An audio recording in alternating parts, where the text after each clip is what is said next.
The sum of public power is a legal figure from Argentina, included in its constitution. It represents the sum of the three powers, and deems the complete delegation of them into the executive power as a crime of high treason. The term was created in 1835, when Governor Juan Manuel de Rosas was granted such powers by the legislature of Buenos Aires.Justo José de Urquiza led an army to depose Rosas in order to enact a constitution, which Rosas had delayed for years, and the 1853 constitution legally forbade such a thing from happening again. Historical context: the death of the Federalist Caudillo Facundo Quiroga caused great concern in the Argentine Confederation, and soon the legislature of Buenos Aires elected Rosas as governor. A law from Agosto 3, 1821, allowed the legislature to grant those powers. Those powers were fully delegated on him, with the sole exceptions of keeping, defending and protecting the Roman Catholic Church, and keeping and defending the cause of the Confederation. The term of office of the governor, of 3 years, was extended to 5 years. The legislature re-elected Rosas 3 times, allowing him 3 full mandates of 5 years, being overthrown during the 4th. Rosas could use the sum of public power during any time period he deemed convenient during his mandate. To confirm the legitimacy of his mandate, Rosas requested a vote to approve or reject him. Although there was no universal suffrage in Argentina by then, Rosas requested that all the people in Buenos Aires was allowed to vote, regardless of wealth or social conditions.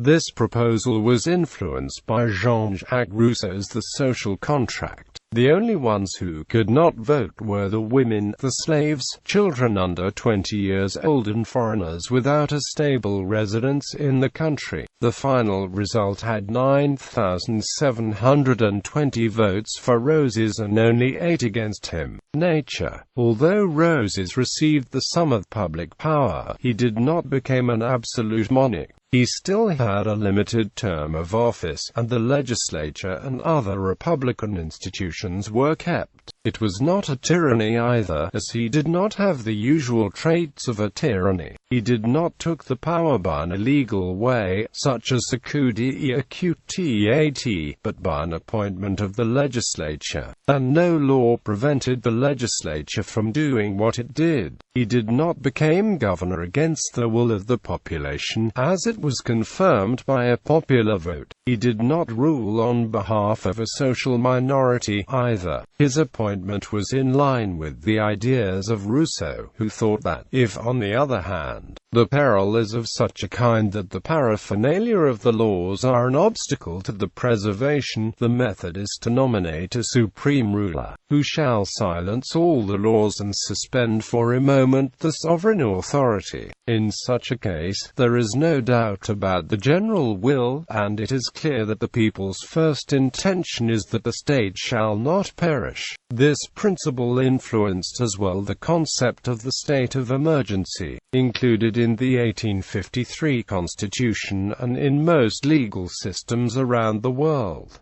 Actual usage: Rosas did not fully use the powers invested in him. He did not close the legislature, which continued working during his rule. He was not interested in the tasks of the judiciary power, so he did not use any judiciary powers after the end of the trial about the death of Facundo Quiroga. Even more, the governor used to be the highest court of appeal since the times of Spanish authority, so the legislature sanctioned a law in 1838 that established the Tribunal Supremo de Recursos Extraordinarios, so that the highest court of the judiciary was still outside the executive power. Rosas gave his consent to the new law immediately. Controversy: the delegation of the sum of public power on Rosas was highly controversial. Domingo Faustino Sarmiento compared Rosas with other historical dictators in his work Facundo, where he said as follows: "Once being owner of absolute power, who will ask him for it later?"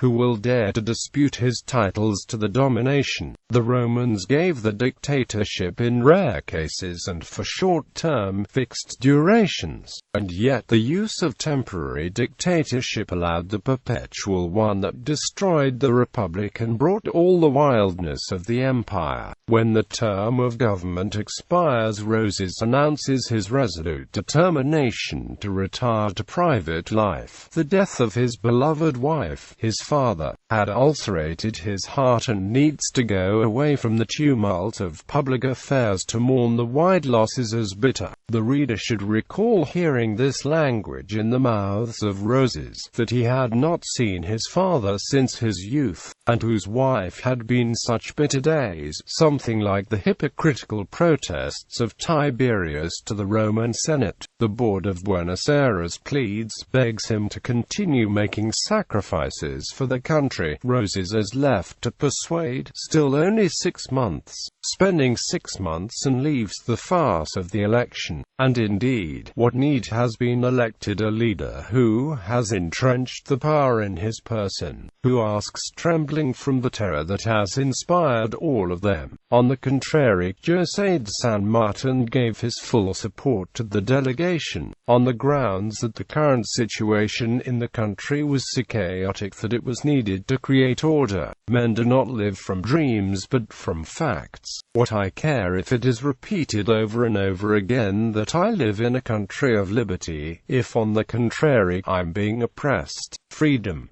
Give it to a child of 2 years for enjoying by way of fun with a box of razor blades, and you tell me the results. Freedom. So that if I devote myself to any kind of industry, comes a revolution that destroyed the work of many years and the hope of leaving a loaf of bread for my children. Freedom. In order to charge me for contributions to pay the huge costs incurred for 4 ambitious because they feel like, by way of speculation, making a revolution and go unpunished. Freedom. For the bad faith to found complete impunity as proved by the generality of bankruptcies. This freedom. Nor is the son of my mother going to enjoy the benefits it provides, until you see established a government that demagogues call tyrant, and protect me against the properties that freedom gives me today. Maybe you may tell that this letter is written in a good soldierly humor. You'll be right, but you agree that at age 53 one cannot admit that good faith will want to take for a ride.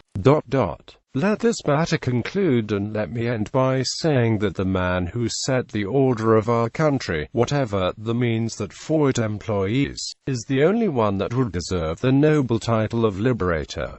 Constitutional status.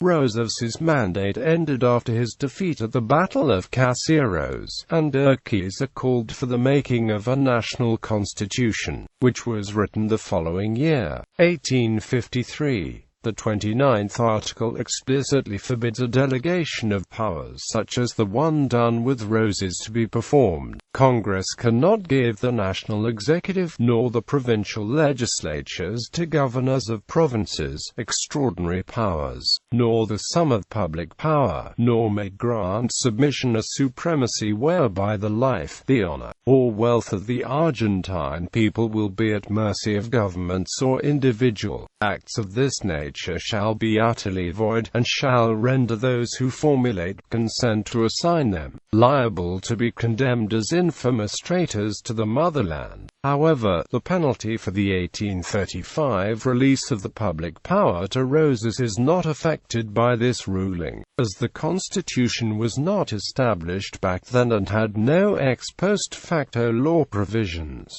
Bibliography. Felix Luna, Arturo Jarech, Benjamin Villegas Vilbeso, Jamie Galvez, Leon Rebolo Paz, Fermin Chavez, José Antonio Ginza, Luis Solacanes, Arturo Capdevila, Julio Aires.Justo, Enrique de Gandia, Ernesto Palacio, Bernardo González Arilli, Emilio Ravignani, José Antonio Saldias, Arturo Auguste Manuel Galvez, Diego Luis Molinari, Ricardo Fontes Cura, Hector Pedro Blomberg, Ramon Dole, Adolfo Maita, Rafael Padilla, Rauben, Alberto Gurchanov, Mariano Bosch, Ramon de Castro Ortega, Carlos Stefan Sola, Julio Donato Alvarez, Roberto de la Ferreira, Justiniano de la Fuente, Federico Barbara, Ricardo Caballero, Con Roses o Contra Rosas,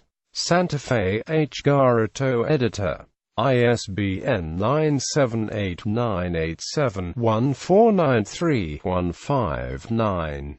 Rousseau, Jean-Jacques, The Social Contract: Principles of Political Right. Kessinger Publishing.